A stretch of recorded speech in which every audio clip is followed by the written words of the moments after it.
Jadi para bapak-bapak, ibu-ibu yang saya hormati, kita akan lanjut sedikit tentang adab berzikir. Kemarin sampai adab-adab ketika saat berzikir ya. Ada 12 perkara. Sudah sampai ke 11 ya. Ya, betul. 10 ke 10. Yang 10, 11, 12 ya, 11, 12. Nah. Bismillahirrahmanirrahim. Qala musannifu rahimahullah ta'ala wa adana bihi yu'almihi wa asrari fitarini amin ya rabbal alamin. Bismillahirrahmanirrahim. Jadi para bapak-bapak, ibu-ibu yang saya hormati, bahwa segala sesuatu itu ya ada tata caranya gitu ya. Jadi saya ingatkan lagi bahwa al-adabu fawqal ilm. Jadi adab tata keramah itu pangkatnya lebih tinggi daripada itu. Maka kata Syekh Qadir, saya lebih menghargai orang yang beradab dibanding berilmu tidak beradab. Itu pada Syekh. Ya.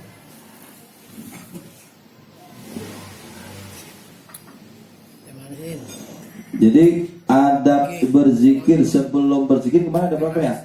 Ingat nggak? 5, 12 sama 3, 20. apa aja?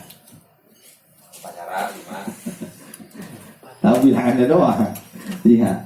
Jadi sebelumnya ada 5 dan yang ketika berzikir ada 12 ya. Sekarang saya bacakan yang ke 11. Ada pas lagi ya, atau pas ketika berzikir, yaitu menghadirkan makna zikir itu dengan hatinya. Jadi yang benar mah diresapi. Kalau saya baca tuh minta kamu tahu artinya. Makanya kemarin kan tempo hari saya suruh beli ini nih. Ntar aja pas lagi jarang beli di sono. Ya. Jadi udah di hati di sini enak nih. Tuh. Kalau nggak tahu bahasa Arabnya, udah ada artinya.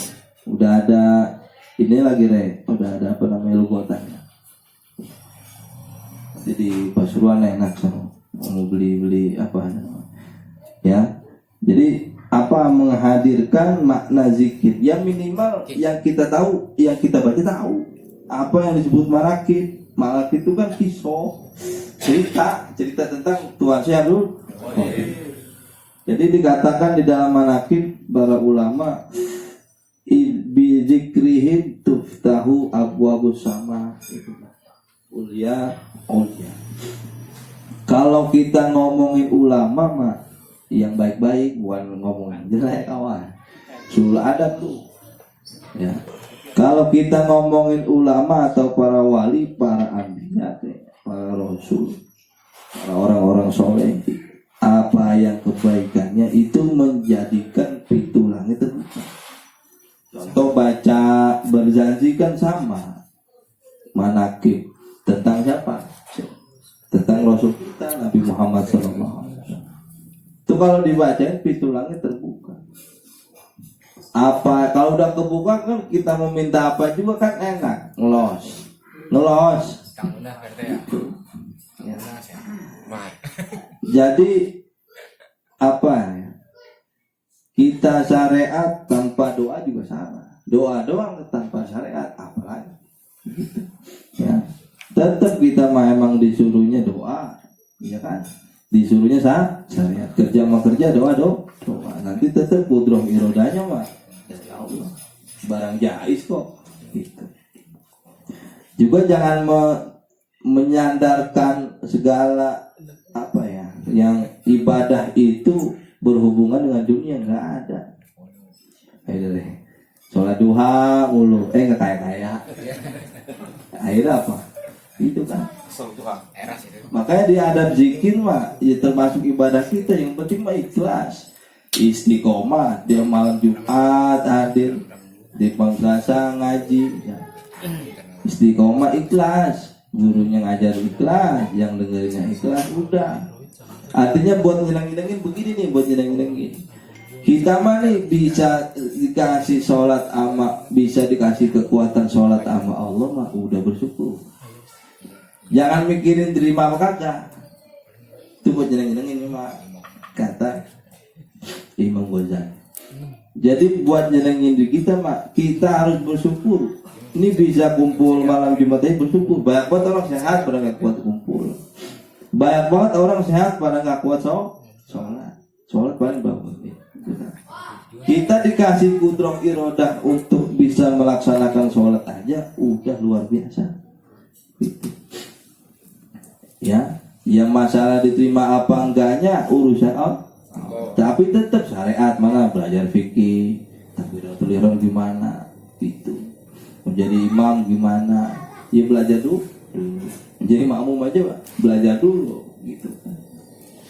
Nah, jadi menghadirkan apa yang dibaca, kita tahu manakib udah intinya manakib Syekh Abdul Qadir mah cerita tentang Tuhan Syekh Abdul Qadir, gitu ya, tentang apa mukjizat, tentang karomah-karomahnya Tuhan Syekh Abdul Qadir. Mudah-mudahan dengan kita ceritakan itu menjadi wasilah terbukanya pintu langit dan apa yang kita hadirkan diijabah. Setelah menghadirkan di hatinya, menyebut zikir adapun makna la ilaha illallah itu mah pada yang diistihdorkan di dalam berzikir itu, maka tatkala nyata sifat besarnya Allah. Jadi itu kita tahu, jangan la ilaha illallah, kagak tahu. Yang kemarin yang saya bilangin, la ma'buda bihaqqin fil wujud illa, begitu. Itu dalam. Jadi kudu tahu. Bagaimana kalau orang baru masuk Islam syahadat? Ya kalau baru masuk Islam mah yang penting ya baca, mau melontang-lonteng juga nggak apa-apa, jangan kata kita dulu. Saya lihat dulu di pintu langit ada kan nama situ masuk Islam. Itu kayak ini. Dukun. Awal.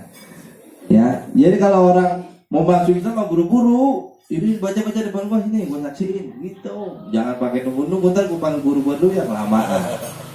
Namanya hidayah mah nggak tahu kan, sedetik kayak setengah detik aja bisa berubah gitu. Jadi kita perlu tahu makna la ilaha illallah. Di dalam kalimat itu kan kemarin saya di sifat 20 tuh terang ya, udah dikasar semua oleh siapa, Habib Usman ya. Jadi makna la ilaha itu, la ilaha dulu ya, la ilaha itu mengandung makna la ma'buda bihaqqin fil wujud illallah. Jadi enggak ada yang boleh disembah begitu. Maka apa namanya dimulai dengan kata la ilaha, bukan Allah. Wajib misalkan Allah itu zat yang wajib disembah, selain itu bukan yang lain misalkan. Beda tuh. Bahasa begini, Allah mah yang wajib disembah, bukan Tuhan lain. Dibalikin, bukan Tuhan lain yang wajib disembah, hanya Allah. Tegasan mana tuh kata-kata? Ya, jadi udah menafikan ke seluruh selain Allah baru menyebutkan. Itu menafikannya aja udah ada kata Allah. Maka la ilaha itu di hati kita udah ini apa sih namanya, menghadirkan. Tidak, kata kita ngucap nih contohnya, la ilaha, tidak ada Tuhan. Di hati ini udah ngomong tidak ada Tuhan, maksudnya Allah. Di hati kita mah hanya Allah, terilallah itu buat sabit apa namanya, isbah, menyempurnakan mulut lagi gitu. Maka dikatakan mustabniun an kulli masiwa. Itu kata-kata la ilaha doang tuh. Allah maha kaya daripada segala makhluk. Apa sih makhluk? Ingat dulu. Siwa Allah. Apa aja selain Allah disebut makhluk. Termasuk nur Nabi Muhammad makhluk. Langit, bumi, aras, apalagi neraka, surga itu makhluk. Jadi dikaya Allah Ta'ala nih daripada tiap-tiap lainnya. Di situ ada termasuk beberapa sifat yang 20 mana? Wujud, idam, bako, mukhalafatul hawa, isi, qiyamu ta'ala, sam'un, basorun, kalamun, sami'un, basirun, mutakalimun. Itu di dalam kata la ilaha itu ada sifat-sifat itu.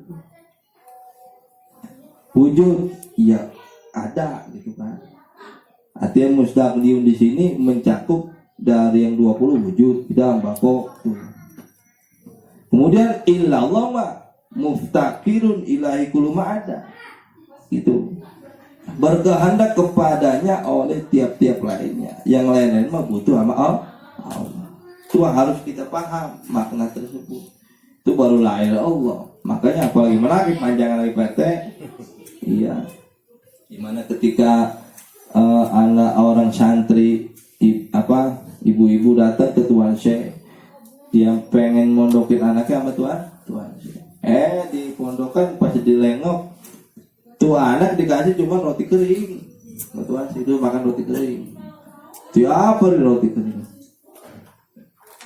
Pas dilongok ke ke Tuan Syekh Abdul Qadir, lah enak-enakan Tuan Syekh lagi makan ayam bakar. Lagi mau ayam bakar. Tuh ibu-ibunya protes, gimana sih Kiai, cara begitu ya, pesantren. Anak gua udah kasih roti bakar, itu anak-anak makan ayam bakar. Oh gitu? Iya, akhirnya tuh tulang-tulang ayam dikumpul. Terus kata Syekh Qadir, ini bangunlah dengan izin Allah. Itu berdiri tuh langsung jadi ayam lagi. Di depan tadi yang ibu-ibu itu, takal langsung hidup tuh ayam. Kemudian mengucap la ilaha illallah Muhammadur Rasulullah Syaikhul Qadir Waliullah. Ini masyhur ya di kalangan ulama cerita ini. Nah setelah itu dikasih tahu, Bu, kalau anak ibu bisa bangunin tulang jadi ayam lagi, boleh baru makan ayam. Bahkan saking karomanya waktu Syaikhul Qadir ngaji, itu burung berisik kali, berisik. Burung bagus berisik. Iya murai ke depan. Iya kata Tuhan siapa? Angin. Potong tuh leher burung, potong sama angin. Jatuh di depan Tuhan. Tapi setelah mati tuh burung potong lehernya, disambung lagi sama Tuhan. Kan Bismillahirrahmanirrahim terbang. Dan itu murid-muridnya semuanya. Nah itu salah satu karomah Tuhan. Kemudian yang ke-12 menafikan. Jadi yang 11-12 mah nyambung ya, tambah yang 10. 10 mengetahui maknanya, ditegasin lagi di 11. Mana itu menghadirkan kalimat yang kita ucap di dalam hati. Kemudian ke-12 menafikan tiap-tiap yang maujud yang lain daripada Allah Ta'ala, daripada hatinya. Itu udah menafikan aja. Sulit-sulit. Ya ngomong mah gampang, ntar aja yang bodrek aja kan kalah. Lu kalau nggak ke dokter gigi orang mau kagak sembuh nih gigi. Iya kan? Gitu kan. Kalau nggak manakiban nggak tembus. Manakiban wasilah toh. Karena emang disuruh doa. Tetap hati kita kudu yakin. Ini tuh buat nganterin surat kita, surat permohonan kita kepada Allah lewat manakib gitu. Jadi setiap malam Jumat atau setiap di mana aja lah begitu. Itu harus kita tahu maknanya, dan mudah-mudahan dengan begitu Allah masih ijabah. Dan nanti masih 3 lagi ya, adab setelah berzikir. Itu depan insyaallah kita bahas. Wallahu